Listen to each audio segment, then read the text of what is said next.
Hey everybody, we're in the house today. Now you may remember a few weeks ago I posted a video where I attempted to Plasti dip rubber brake hoods so that I can change the color and match my bike better. Now in summary, that video was a huge fail because there's just not enough adhesion, but I did get a lot of feedback on that video and many of you suggested that I try to dye the hoods with something like this, which is called Rit Dyemore, which is a dye meant for synthetic materials. So in this video, we're going to attempt to dye these hoods, and the color that I've chosen here is a brown. It's called chocolate brown.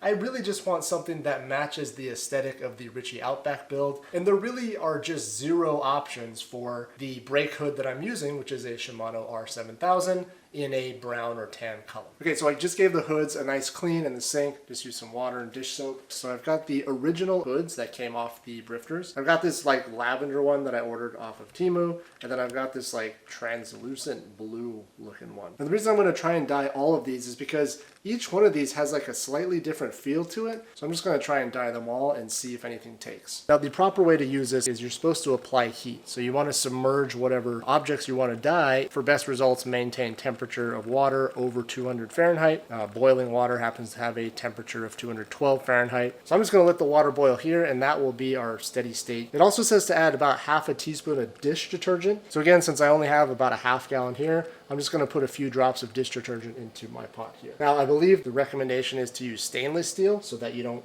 inadvertently dye your pots and pans. I'm also going to put on gloves and use stainless steel tongs to stir around the hoods as it's boiling. So I'm just going to use about 1/6 of this bottle, which corresponds to a little bit more than 1 fluid ounce for this half-gallon pot of water. So it looks like we're getting pretty close. We're at 195 Fahrenheit. Here goes nothing. There goes 1, 2, 3, 4, 5, and 6. So we're now at 206 degrees. Just like a nice simmer. Like we're making stew.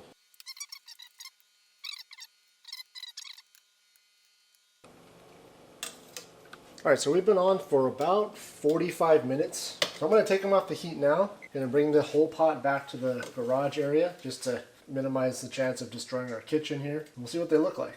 Okay, so I let the hoods cool down in the pot of dye, and then I gave them a solid rinse just to get all the excess dye off. And so here are the results. First of all, the OEM hoods, the black ones, these pretty much didn't take any of the dye. I mean, maybe it's like a slightly brownish black, but it's basically just the original black hood. So I'd say that the OEM hoods pretty much didn't take any of the dye. However, these hoods right here used to be translucent blue.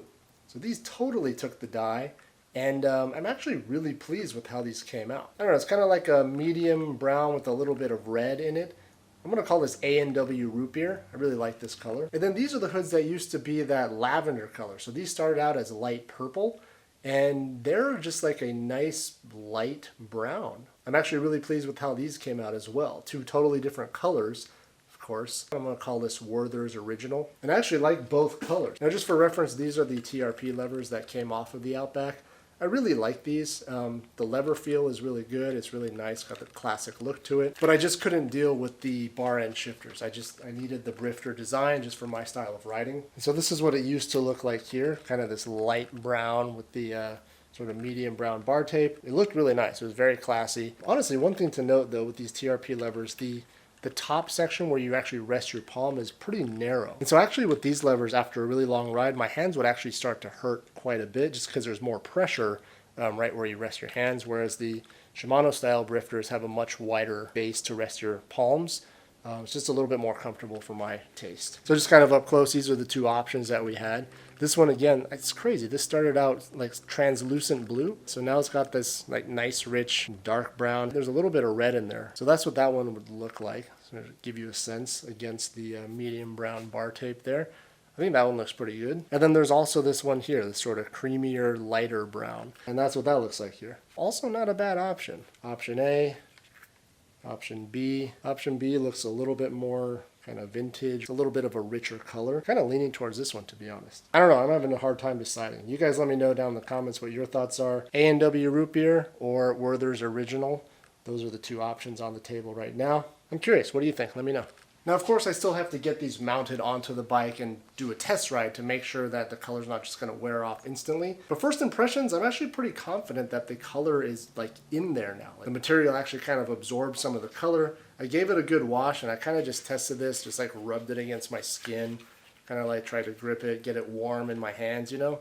And none of the color is coming off whatsoever. So I'm really curious to see how this holds up once I mount it and start riding it around. You know, get some dirt on there, UV rays, sunscreen, all that stuff. See how that's going to affect the finish. But for now, I'm calling this a success. Obviously, this is way better than trying to Plasti dip these hoods. That was a total failure. And my initial reaction is that dyeing these sort of synthetic rubber hoods actually works. So I definitely want to thank all of you who commented in the last video and told me to try dyeing the hoods. I honestly couldn't find a lot on the internet about dyeing hoods or changing the color of your hoods. It's probably because there's not a lot of us who are that obsessive over the color of the hoods on their bike. If something does come up after I mount these and start riding them for a while, and I discover that this is actually not a viable option, I'll definitely let you know. But for now, I'm considering this project a success, and you can, in fact, dye your rubber hoods as long as they start out as a relatively light color to begin with. All right, that's going to do it for this one. Thanks again for watching. Thanks for subscribing to the channel. If you haven't already,